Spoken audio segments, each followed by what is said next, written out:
Welcome to The Explainer. Today, we're diving into a profoundly transformative era. We're going to explore how a massive cultural shift in 19th century Philippine art quite literally gave birth to a national identity and fueled a relentless fight for freedom. It's this brilliant journey of self-discovery, and it was captured entirely on canvas and paper. Okay, let's dive into this. It's easy to think of art simply as pretty pictures hanging in a quiet gallery somewhere. But how did paint and canvas actually help fuel a revolution? Well, we are about to see exactly how brushstrokes became just as powerful, if not more so, than swords and rifles in the pursuit of independence. Here is our chronological roadmap for today. We'll be moving through 1. From altars to everyday life. 2. Painting the Filipino identity. 3. Art hidden in letters. 4. Art as a weapon. And finally, 5. Practicing creative honesty. All right, section 1, from altars to everyday life.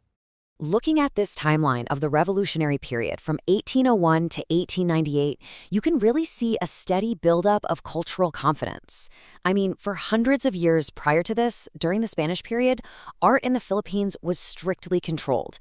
It was almost exclusively religious. We're talking endless paintings of saints, churches, and biblical scenes. But as we cross into the 19th century, that completely changes. This sparked a totally radical shift. Filipino artists started stepping out of the shadows of the church to paint secular, non-religious topics. They started looking around them, capturing everyday people, local landscapes, and traditional clothing. And honestly, here is the most powerful part of it all. For the very first time, these artists actually began signing their own names on their works. That single act of claiming their art was a massive celebration of their own distinct identity as Filipinos. Which brings us to section 2, painting the Filipino identity. So the real catalyst for this era was a highly talented Chinese Filipino painter named Damian Domingo. Back in the 1820s, Domingo established the Academia de Dibujo y Pintura in Tondo, Manila. And this wasn't just some casual weekend workshop. This was the Philippines' very first official art school, giving local talent a formal, legitimate platform to hone their craft. Domingo became incredibly famous for his watercolor albums, known as Tipos del País, or Types of the Country. Take a really close look at the picture here. Instead of grand religious figures, you'll see he captured these gorgeous, detailed illustrations of actual Filipinos from various social classes, just going about their day. So the crucial point is that this artwork portrayed daily routines as something worthy of documentation. By highlighting traditional attire, like the barong Tagalog and the barot saya, Domingo sent a crystal-clear message to the world. He was saying that local Filipino life was inherently beautiful and entirely worthy of being painted. It was just a radical celebration of local beauty. Moving on to section 3, art hidden in letters. To understand this next trend, we really need to define the artistic movement driving it, which is costumbrismo.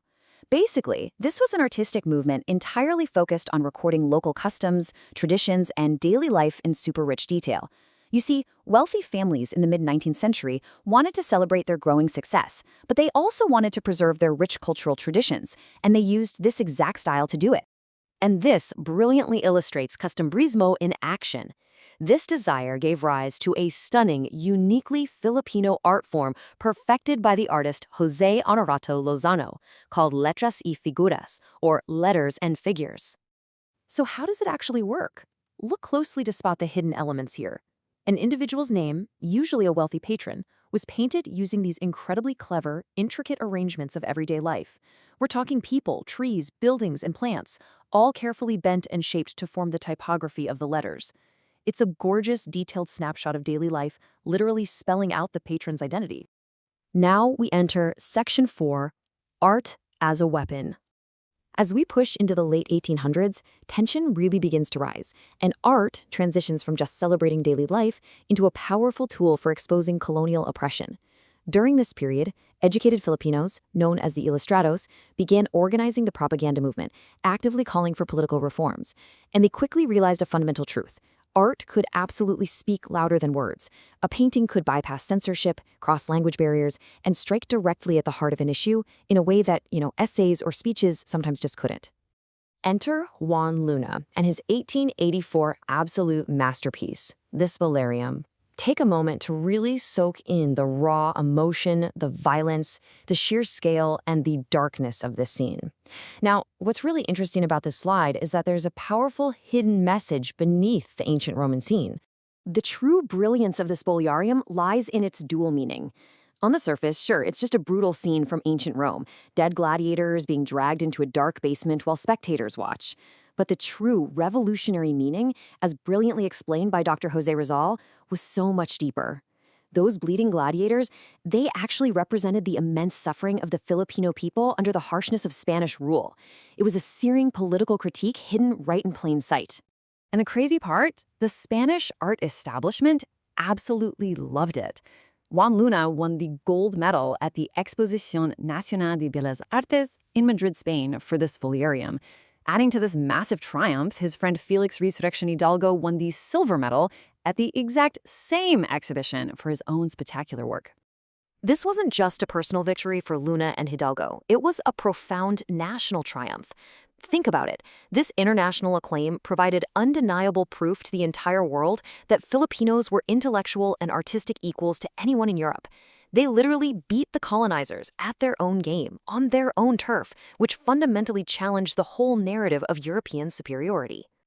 Finally, Section 5, practicing creative honesty. Because understanding this rich history isn't just about memorizing facts. It's about how we apply it today. When we create art or media now that is inspired by history, we really have to practice creative honesty. That means respecting the true meaning behind historical symbols, like a Philippine flag or a revolutionary hero's insignia. Utilizing these symbols isn't just to look cool. It is about genuinely honoring the very real flesh and blood people who suffered, fought, and painted their way to freedom. So, as we wrap up this explainer, I want to leave you with this final vital question. How will you honor the true meaning of historical symbols in your own creations today? The brushstrokes of the 19th century built the identity we have now. It's up to us to respect that legacy and continue painting the future with that exact same courage and creative honesty. Thank you so much for joining me on this incredible artistic journey.